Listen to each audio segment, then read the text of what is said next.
Hi, welcome back. In our previous lesson, we started with the intertemporal budget constraint. Today, we'll be moving on to part 2. To recap, we saw in the previous lesson that intertemporal budget constraint in a life cycle model shows the trade-off between consumption levels in different time periods. Now, we derive the intertemporal budget constraint by determining feasible future consumptions given any amount of current consumption represented as B1. Today we are going to move on to the slope of this curve. The slope of the intertemporal budget constraint is minus 1 plus the interest rate, which represent the opportunity cost of one good in terms of the other. The value 1 plus I simply indicates that the cost of $1 of consumption in the present is 1 plus I dollars of foregone consumption in the future. Remember that if a consumer saves or borrows an amount in the current period, they are going to increase or decrease their future consumption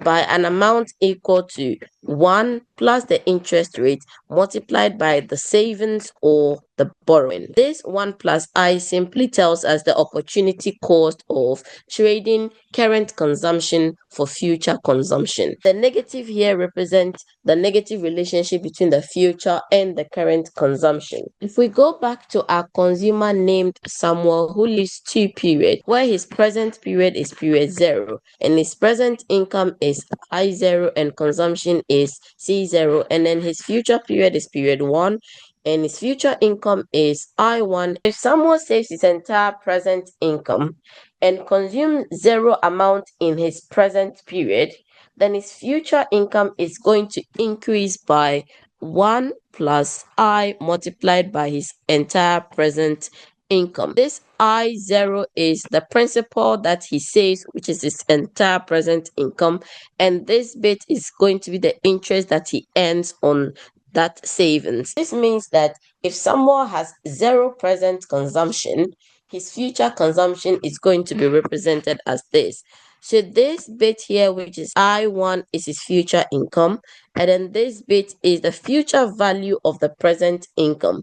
So because someone saved all of his income, his future value of the present income, as we have noted here, is going to be 1 plus I multiplied by the entire present income. On our figure, this is the vertical intercept where current consumption is equal to 0, and someone saves all of his current income and consumes it in future. On the other hand, the horizontal intercept indicates the maximum amount that someone could consume in the present. This is equal to his present income plus the amount that he can borrow against his future income. Given that someone's future income is I1, what is the largest amount that he can borrow? Let's represent the largest amount that someone can borrow as B hat. We know that any amount that someone borrows, he would have to pay an interest of I multiplied by the amount that he borrowed.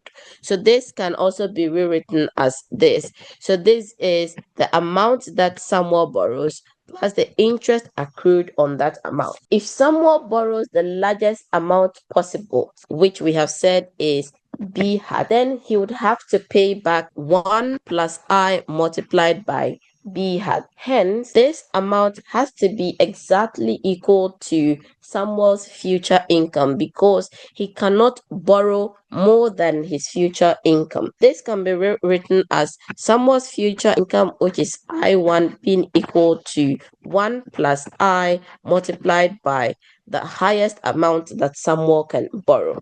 Now, if we have this equation, then we can rewrite this as B hat being equal to I1 divided by 1 plus I.